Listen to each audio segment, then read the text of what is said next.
In today's video, we're diving into an important concept in equilibrium chemistry, Le Chatelier's principle.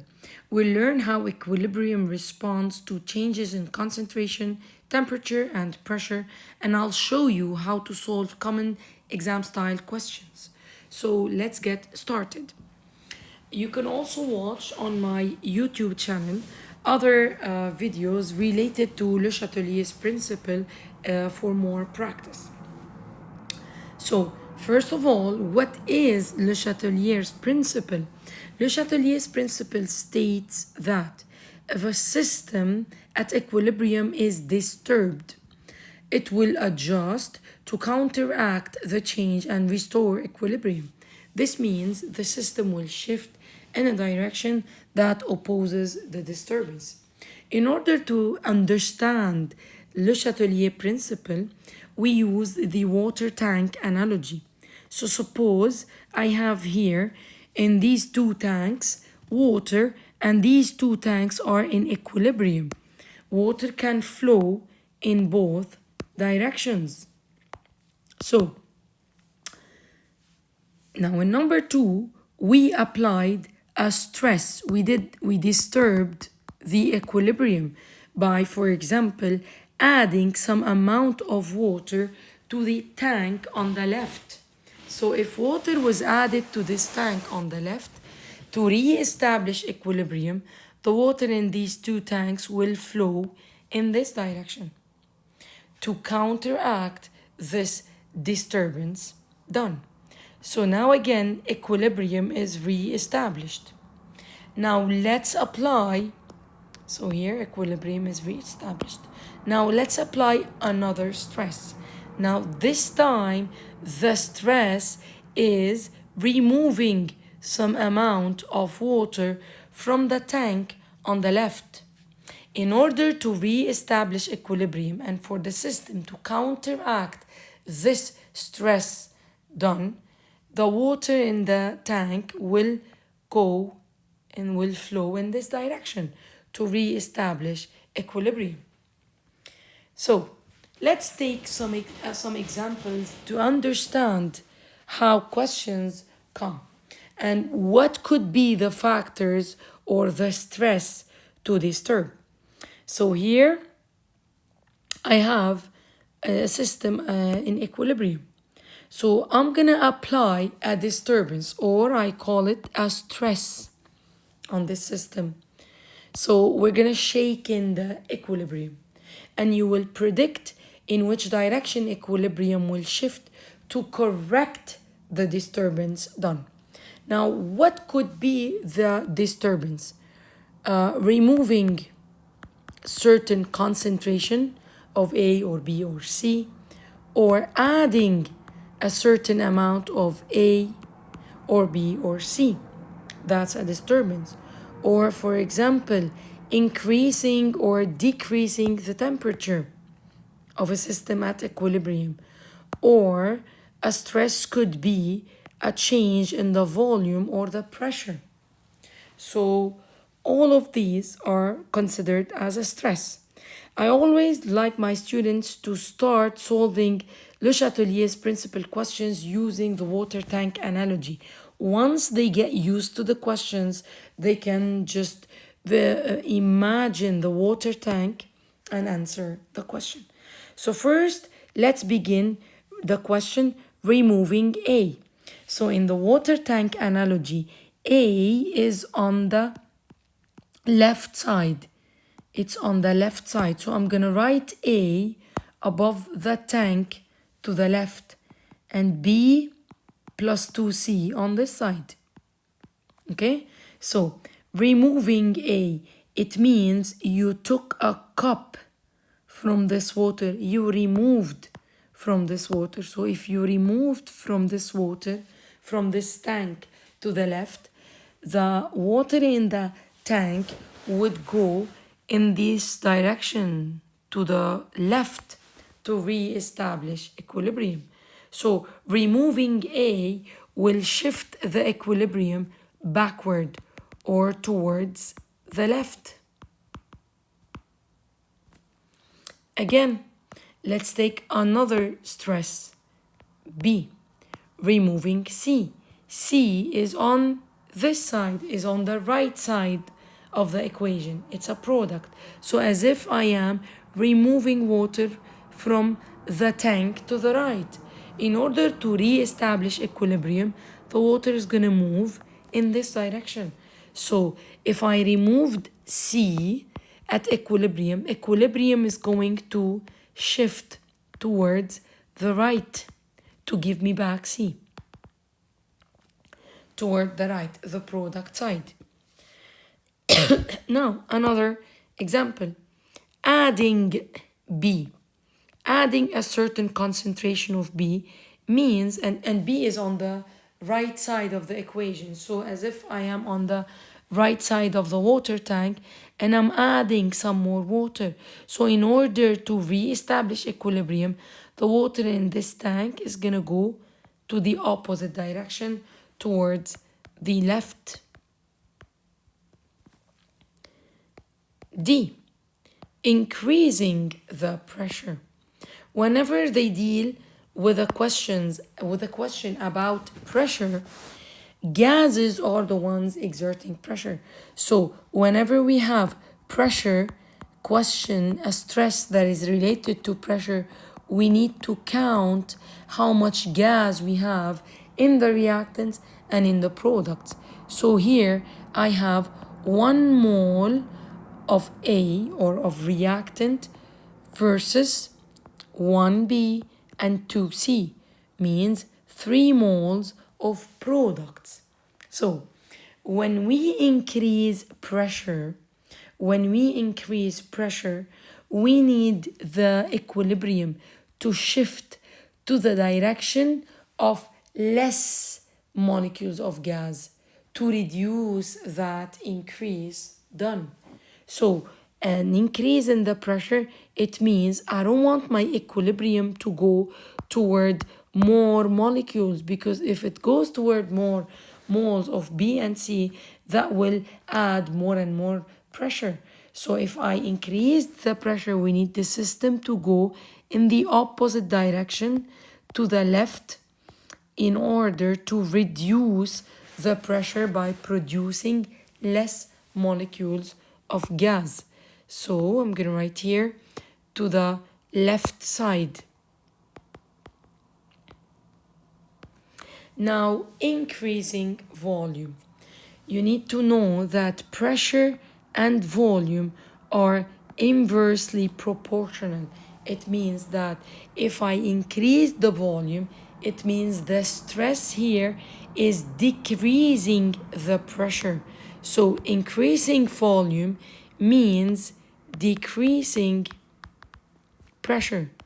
So if a stress was applied and the pressure is decreased, we now need the system to go towards more moles of gas because pressure was reduced. So if it goes toward where I have more moles of gases, pressure will increase back again. So here the system will go to the right. Now, what if we are heating the system or we are adding ice to the system? Whenever we are playing with the temperature, we need first, before we answer, we need first to know whether the system is exothermic or endothermic. So, and usually this is given in the equation, and I have the next questions showing this, but I'm gonna explain it here. So if the word heat is written on the equation to the product side, it means that this reaction is exothermic. It means that it produces product and heat as well.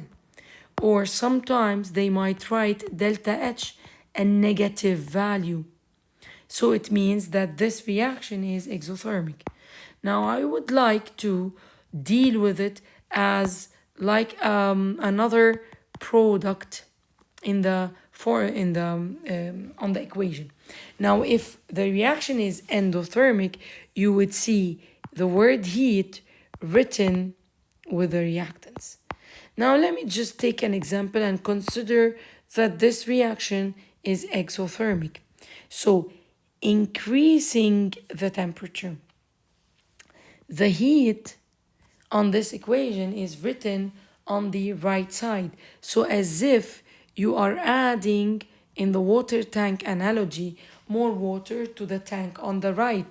So water is going to go in the opposite direction. Similarly, if temperature was increased and you were heating, the equilibrium will shift to the left. If I add ice, and ice means we are cooling, we are decreasing the temperature. So temperature again is on the right side of the water tank. So as if we removed those waters, so the water will go to the right direction, towards the right. I hope now with the next question that you are able to understand better how to solve Le Chatelier's principal question. So let's first begin. Increasing pressure. Predict how will that affect the equilibrium. Does it go right, left, or it has no effect? So first of all, anything solid cannot affect equilibrium. So we do not consider it in our Le Chatelier's principle. So here I have pressure.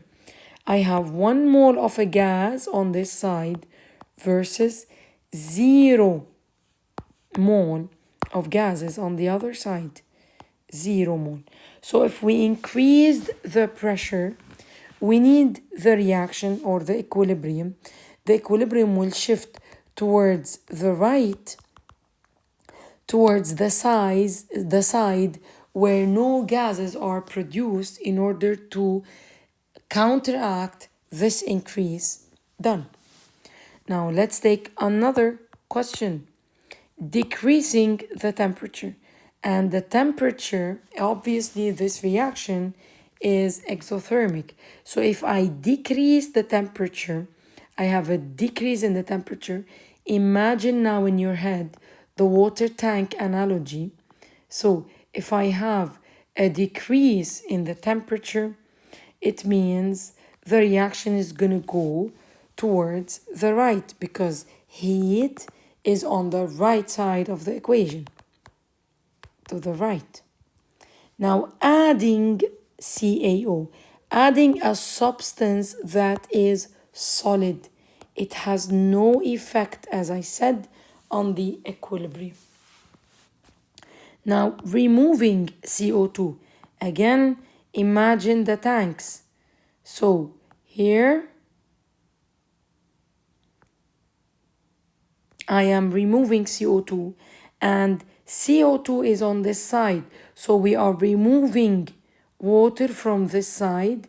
So equilibrium will go towards the left to balance back the CO2. Increasing volume, as if they are saying decreasing pressure. So here, in increasing pressure, we said to the right, then in decreasing pressure, we're going to say to the left. Let's take another example. And again, another exothermic reaction. So now I'm going to try not to draw the water tank analogy and imagine it. So increasing the pressure or volume, we count the moles. I have 3 and 1 and 2, 3 hydrogen molecules and 1 nitrogen molecule. So 1 mole, I mean. So 4 mole of reactants versus 2 mole of product. So increasing the pressure, the equilibrium would want to go to the side that produces less moles of gas, and that is to the right, because on the right side I have less gases produced. Decreasing temperature. Temperature is written on the right side. So imagine you are decreasing, removing from the water on the right side of the tank. So the water will go towards the right to give back equilibrium. So again, this will go to the right side, the equilibrium. Now adding NH3. Adding NH3.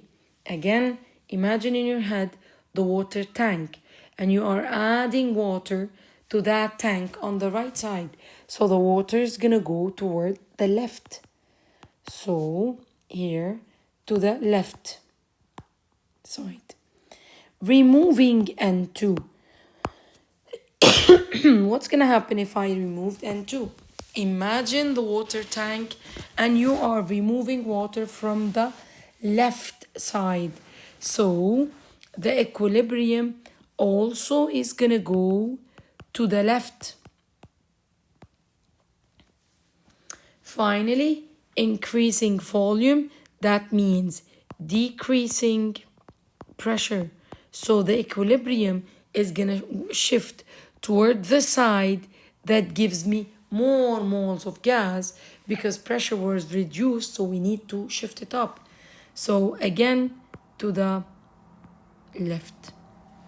Last example in this video tutorial, we're gonna increase the pressure. So again, we count, we have 1 versus 2 moles. 1 versus 2 moles.